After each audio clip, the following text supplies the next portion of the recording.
السلام علیکم ورحمۃ اللہ وبرکاتہ۔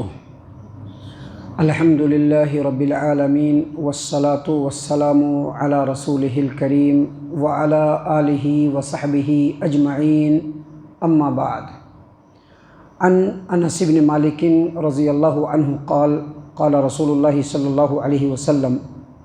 یخرج الدجال من یہودیت اصبہان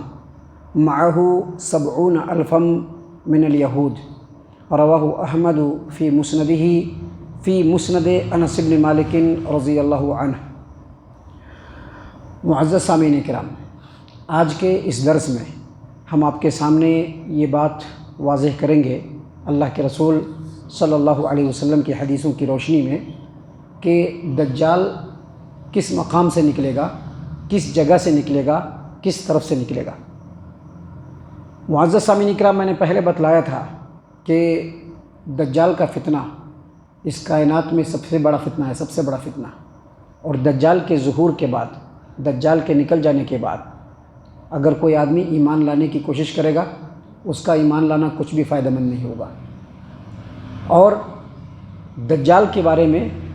تمام انبیاء علیہم السلام نے اپنے اپنے امتوں کو بتلایا ہے، ڈرایا ہے، لیکن نبی صلی اللہ علیہ وسلم نے خاص طور سے بڑی تفصیل سے دجال کے بارے میں بتلایا ہے۔ تو دجال کس مقام سے نکلے گا، کس جگہ سے نکلے گا، کس طرف سے نکلے گا، اس کے بارے میں بھی نبی صلی اللہ علیہ وسلم کی تعلیمات ہمارے سامنے موجود ہے۔ دیکھیے، پہلی حدیث جو ہم آپ کے سامنے پیش کریں گے وہ جامع ترمذی ابواب الفتن باب ما جاء من این یخرج الدجال، حدیث نمبر 2237، ابو بکر صدیق رضی اللہ عنہ کی روایت ہے۔ وہ کہتے ہیں کہ رسول اللہ صلی اللہ علیہ وسلم نے فرمایا دجال مشرق کی سرزمین سے نکلے گا، یعنی نبی صلی اللہ علیہ وسلم عرب کے رہنے والے، مدینہ کے اندر یہ بات فرما رہے ہیں، وہاں سے مشرق کی جانب، ہم لوگ بھی مشرق کی جانب ہی پڑھتے ہیں، لیکن نبی صلی اللہ علیہ وسلم نے اس حدیث میں واضح طور پر کہا ہے کہ دجال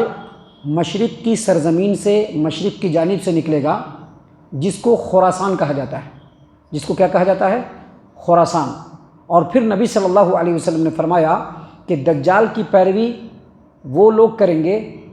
جن کے چہرے بالکل موٹے ڈھالوں کی طرح سے، موٹی ڈھال جو ہوتے ہیں نا، ڈھال جس پر تلوار رکا جاتا ہے، موٹے ڈھالوں کی طرح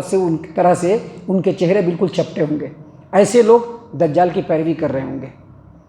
چہرہ بالکل اس طرح سے ہوگا جیسے ڈھال ہوتا ہے، موٹا ڈھال جو ہوتا ہے۔ معزز سامعین کرام، یہاں پر اس حدیث کے اندر نبی اکرم صلی اللہ علیہ وسلم نے کیا فرمایا کہ دجال مشرق کی جانب سے نکلے گا، اور مشرق کی تعین نبی صلی اللہ علیہ وسلم نے یہ کی کہ خراسان جو جگہ ہے وہاں سے نکلے گا۔ ابھی دیکھیے ایک اور روایت ہے صحیح مسلم کتاب الفتن، حدیث نمبر 2937، نواس بن سمعان رضی اللہ عنہ روایت کرتے ہیں۔ وہ کہتے ہیں کہ نبی صلی اللہ علیہ وسلم نے فرمایا دجال ملک شام اور ملک عراق کے درمیان کے ریگستانی علاقے سے نکلے گا۔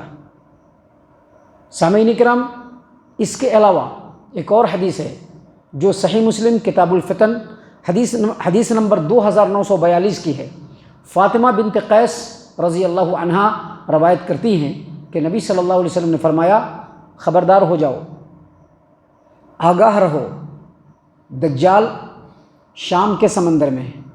ملک شام کے سمندر میں۔ پھر نبی صلی اللہ علیہ وسلم نے فرمایا کہ نہیں، بلکہ دجال یمن کے سمندر میں۔ اور پھر پیارے رسول صلی اللہ علیہ وسلم نے فرمایا کہ نہیں، بلکہ وہ مشرق کی جانب ہے، نہیں بلکہ وہ مشرق کی جانب ہے، نہیں بلکہ وہ مشرق کی جانب ہے، 3 مرتبہ کہا، اور پورب کی طرف نبی صلی اللہ علیہ وسلم نے ایسے اپنے انگلی کا اشارہ کیا ہے۔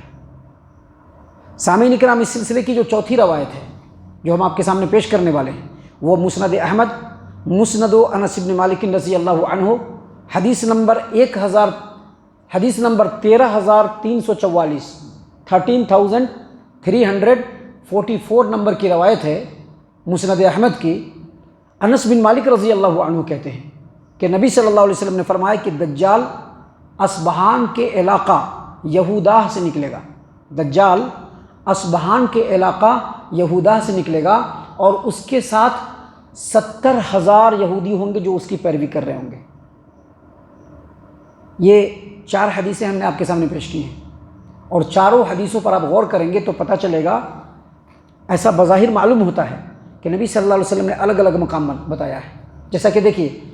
جو پہلی حدیث ہم نے آپ کے سامنے پیش کی اور اس کے بعد جو تیسرے نمبر پہ حدیث پیش کی، اس میں نبی صلی اللہ علیہ وسلم نے کلیئر کہا کہ دجال جو ہے وہ مشرق کی طرف سے نکلے گا، پورب کی طرف سے نکلے گا۔ جبکہ جو پہلی روایت ہے اس میں نبی صلی اللہ علیہ وسلم نے مشرق کے بارے میں کہا کہ خراسان کے علاقے سے نکلے گا، خراسان کے علاقے سے۔ اور جو دوسری روایت میں نے آپ کے سامنے پیش کی، اس میں نبی صلی اللہ علیہ وسلم نے بتلایا کہ دجال جو ہے وہ شام اور عراق دونوں کے درمیانی علاقے سے نکلے گا۔ جبکہ سب سے پہلے جو حدیث میں نے پڑھی تھی آپ کے سامنے، جس کو میں نے سب سے اخیر میں پیش کیا ہے، اس میں نبی صلی اللہ علیہ وسلم نے فرمایا کہ دجال جو ہے وہ اصبہان سے نکلے گا۔ یعنی لگتا ہے کہ الگ الگ جگہ بتلایا گیا ہے، لیکن محدثین نے واضح طور پر ان تمام حدیثوں کے درمیان تطبیق کرتے ہوئے اور ان تمام حدیثوں کی توجیہ بیان کرتے ہوئے کہا کہ دجال جو ہے وہ مشرق کی جانب سے ایک علاقہ ہے جس کا نام خراسان ہے، خراسان کے اصبہان کی ایک بستی یہودا سے نکلے گا۔ یہ جو خراسان ہے یہ بھی مشرق میں ہے، مدینے سے اور عرب سے اور حجاز سے مشرق میں، یعنی پورب کی طرف ہے۔